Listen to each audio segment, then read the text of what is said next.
সুপ্রভাত সবাইকে, বুনুস ডেলি ব্লগে সবাইকে স্বাগত। আজকে হচ্ছে রবিবার আর এখন বেজে গেছে 8:20। এখন একটু আমি বেরিয়েছিলাম একটা কাজে, তো কাজটা তো মিটলো না সকাল সকাল। তো এখন এখানে বসিয়ে দিয়েছি চা হচ্ছে। তো কাজ কাম কিছুই এখনো শুরু করতে পারিনি। ঘুম থেকে উঠেই রেডি হয়ে চলে গেছিলাম, তো সেটা আর হয়নি। আবার চলে এসেছি, আবার হয়তো কাল যেতে হবে। তো চাটা করে নিই। সবারই শরীর টরীর একটু খারাপ, সব ঠান্ডা লেগে যাচ্ছে, মাথা ব্যথা যন্ত্রণা ওয়েদারের জন্যই হচ্ছে, সবারই হচ্ছে, কিন্তু আমাদের বাড়িতেও শুরু হয়ে গেছে আমাদের দুইজনের। আর ডোডো সেই রাত্রে একবার এ ঘর, আগে দিদি এ ঘরে শুয়েছে, আমরা এ ঘরে, দুই ঘর করে যাচ্ছে। এখন কি করছে এখানটায়? চুপচাপ ঝিমাচ্ছে। ও ডোডো, কি হয়েছে? কি ঝিমাচ্ছে?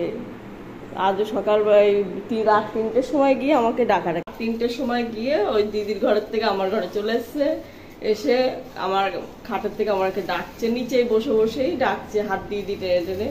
কি হলো না, আদর করতে হবে। আদর করলাম, তারপরে দেখলাম একটু ও হাঁপাচ্ছে, গরমও লাগছে, তো এসিটা আবার ছাড়লাম, ছেড়ে তো আমার পাশেই মাথায় হাত বুলাতে বুলাতে আমার ঘুমিয়ে পড়েছিল। এবার আমার ঘুমটা ভেঙে গেছে, আমার ঘুমটা ঠিক মতো আর হয়নি। এদিকে আজকে রবিবার, মাংস এসে গেছে। এটা হচ্ছে ডোডোর জন্য এসে গেছে, একেবারে 1 কিলো সলিড, 1 কিলোর থেকে বেশি আছে সলিড মাংস। এদিকে একটুখানি চর্বিগুলোকে সব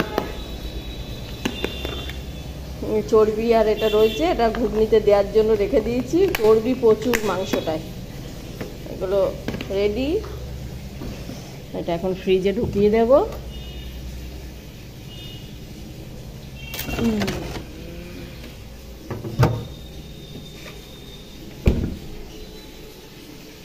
ঘরটারগুলো সব ঝাঁটানো হয়ে গেছে, কিন্তু মোছা হয়নি, মোছামুছি হবে, কারণ কালকে মোছা হয়নি, যেহেতু আমরা কালকেও বেরিয়েছিলাম। আর এদিকে হচ্ছে আমাদের জন্য এখানে এটা গামলার উপরে ধুয়ে ছেঁকে রেখেছি। দেখতে লাগছে অনেকটা না, এটাও 1 কিলোর উপরে আছে, 1 কিলোই হবে এটা। আর প্রচণ্ড চর্বি, ওই জন্য কিছুটা রেখে দিয়েছি। আর এদিকে বুনু এখন একটু কাটাকুটি করে দিচ্ছে, চাল ভিজিয়ে রেখে দিয়েছি। এদিকে রসুন টসুন কাটাকুটি চলছে। এখন বেজে গেছে 10:15।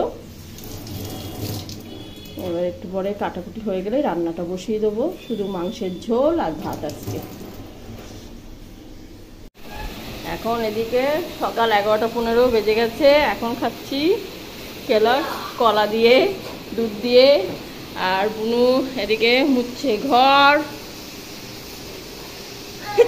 হ্যাঁ, এদিকে ঘর মোছামুছি চলছে। আর এদিকে এখন মশলা কষা হচ্ছে মাংসের জন্য। আজকে আর মাংস ম্যারিনেট করে রাখিনি, ম্যারিনেট খুব একটা আমি মুরগির মাংস করিও না, মাঝে সাঝে ইচ্ছে করতে করি। এখন মাংসটা কষা চলছে, এই মাংস কষা না, মশলা। আর এদিকে ভাতটা বসিয়ে দিয়েছি, একেবারে মাংসের জলও উপরে গরম হয়ে যাবে।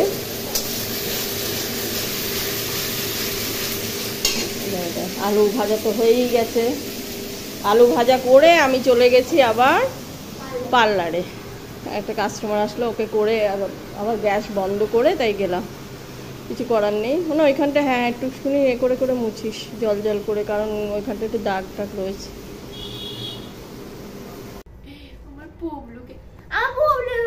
পালিয়ে যাচ্ছে। এখন বাজে দুপুর 12:45। তো আমার তো রান্না বান্না বেশ অনেকক্ষণ আগে হয়ে গেছে, এখনো কড়াই থেকে নামাইনি। তো উনি মহারানী ঘুমিয়েই যাচ্ছেন, ঘুমাচ্ছিল বুনুর ঘরে। এখন আবার এই ঘরে এসিটা চালানো হয়েছে, বলছি নিয়ে আয়। তা এত গভীরে ঘুমাচ্ছিল, তারপরে এখন গিয়ে নিয়ে আসলো। হ্যালো, খুব ঘুম এখন, গা চুলকে চুলকে চুলকে চুলকে চুলকে। এবার ভাত খাবে, ভাত খাওয়ার নাম শুনে আরো বেশি গভীর ঘুম হচ্ছে। সকালে একবার স্নান ধান করেছি, ঠাকুর ঠাকুর দেওয়া হয়ে গেছে। তো এখন আবার বাসন 2-1টা আছে, কড়াইটা রয়েছে, মাজবো, মেজে একটু শ্যাম্পু করবো, কারণ চুল পুরো আঠা হয়ে গেছে। 2 দিনও যাচ্ছে না, চুল আঠা হয়ে যাচ্ছে, আরো বেরোচ্ছে হয়তো ওই জন্য। বুনু তো ঘরটা মুছে দিয়েছে, এবার শুধু আজকে এক্সট্রা কিছু আর করিনি, আমার আরেক ঘরেও একটু ঝুল হয়ে গেছে, কিন্তু করবো না, থাক। আজকে খুব মাথা যন্ত্রণা করছে আমার, ঘুমটা ঠিকঠাক হচ্ছে না বলে। আর আমার ঘুমেরও তো একটু ব্যাঘাত ঘটে সবসময়, ঘুম দিচ্ছি। আমার বগলের নিচে দিয়েছে মুন্ডু ঢুকিয়ে। কি হচ্ছেটা কি? ও এখনো ঘুম ভাঙেনি, এখনো ঘুম ভাঙে, আরো ভাতের নাম শুনছে না, আরো ঘুম বেশি পাচ্ছে। চলো ভাত খাবে। ডোডো মশাইয়ের হয়ে গেছে খাওয়া, এখানে এখন বসে আছেন কিছুক্ষণ লাফালাফি করে, আবার টিভি দেখছে। এদিকে চলছে, ও সোফায় বসে বসে ওটা দেখছে, আবার এখন আমি কি করছি আমাকে দেখছে। আর এদিকে বুনু বসে গেছে খেতে, ও তো মাংসের গন্ধে বলছে আমি কখন খাবো, আগে খাবো আগে খাবো। ওর মাংস হলেই যা। এখন বসে গেছে, প্রায় খাওয়া শেষ, আমিও এদিকে খেতে বসে গেছি। একটু ঝাল হয়েছে, ঝাল ঠিকই আছে, বেড থেকে বেশি হলে ভালো লাগবে না কম লাগবে। নুন টুন সব ঠিক আছে, হেভি হয়েছে একদম, মাংসের মধ্যে আর ঢুকে যাবে মশলা, একদম বেস্ট বেস্ট।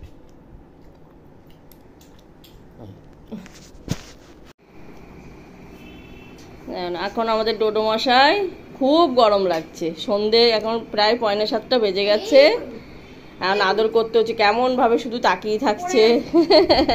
আসলে ওর খুব ঘুম পাচ্ছে, ঘুমিয়েছে দুপুরে, আর এখন গরম লাগছে। এসিটা বিকালে বন্ধ করে দিয়েছি, বিকাল বলতে 5:30টার দিকে, তাও গরম লাগছে। মানে গরম একটু সহ্য করতে পারছে না, ছটফটাটাও কমে গেছে আগের থেকে, এখন বড় হয়ে গেছে তো, এখন একটু বরফ জল খেয়ে এখন রেস্ট করছে, রেস্ট বলতে কি করছে। আর এদিকে বুনু চা বানিয়ে রেখেছে আমাদের জন্য, আমি আবার একটু ছিলাম পার্লারে, এখন এটা নিয়ে যাব দোকানে, চা মুড়ি বিস্কুট, ওই পার্লার আবার লোক এসে গেছে, বেল বাজছে। এই নে, এখানে আমার বিছানা হয়ে গেছে, আজকে এই ঘরে শোবো, কারণ আজকে প্রচন্ড গরম, এসি ওখানে ছাড়া হয়ে গেছে, ফ্যান এই যে সব চলছে, মাদের বিছানা আমি ছেড়ে টুড়ে দিয়েছি, মা বালিশ লাগিয়ে নেবে। ডোডো এখানে বসে গেছে, ডোডোর জলও ওখানে রাখা হয়ে গেছে, এখানে আমি আবার পড়তে পড়তে ঘুমিয়ে পড়বো, কিন্তু এখন এডিট বাকি, এখন পড়বো, কালকে সকালে তো অত অসুবিধা। চলে গেল তো ডোডো, যাও। মা গেছে বাইরে, সেটা দেখি আর কি, আর এখানে এই পোলা থাকে, বাপিও আছে, বাপি আছে, মা বাইরে, ও কেন এখানে থাকবে, থাকতে পারে ও এখানে, তোমরাই বলো। ডোডো ডোডো, উকি মেরে উকি মেরে মেরে দেখবে, কি করছো আমাকে ছেলে, কি করছো, এরকম অবস্থা। চললো, কিন্তু এসির ঘরের দরজা যে আটকানো থাকে সেটা আর কে মানবে। তো এখন তো হবে ব্লগ এডিট, তারপরে আমি পড়বো আর কি, পরীক্ষা সামনে। এই তো আজকে কি বার, আজ রবিবার, এই সোমবার আসছে, এই সোমবার তারপরে সোমবারই আমাদের পরীক্ষা, কি হবে। তাও এখন তো মেকআপ ক্লাসে মোটামুটি হচ্ছে, কিন্তু তাও প্র্যাকটিস তো প্রতিদিন করতে হয় না, তাও কালকে করেছি প্র্যাকটিস, কিন্তু আজ আর প্র্যাকটিস করা হয়নি, সেটা একদমই ভালো জিনিস নয়। যেটা তোমরা করবে সেটা যদি প্র্যাকটিসই না থাকে তাহলে জিনিসটা তো খারাপ, সেটা তাহলে তুমি তারে মাধুর্য দিচ্ছ না, বা কি বলবো, সেটাকে হয়ে যাবে এরম করছো, সেটা করা একদমই উচিত নয় জানি, কিন্তু ওই যে পড়তেও হচ্ছে, এই জন্য একটু প্রবলেম হয়ে যাচ্ছে। তাও সকালবেলা একটু একটু হালকা হালকা অন্য যে প্র্যাকটিস থাকে সেই প্র্যাকটিসগুলো করেছি। ওর বাপি এসছে ঘরে, বাপি তো খাচ্ছে, বাপি আসবে, বাপির সাথে একটা ধোলাই চলবে, তারপর তোর ঘুম হবে। তাও ওনার ঘুম খুব পাতলা হয় না, খুব কষ্ট করে, তো কাজ থাকে, ভোরবেলা উঠতে হয়, কত কাজ থাকে বলো তো। তো আমাদের ব্লগ যদি ভালো লেগে থাকে লাইক শেয়ার সাবস্ক্রাইব করতে একদম ভুলবে না। Good night, tata.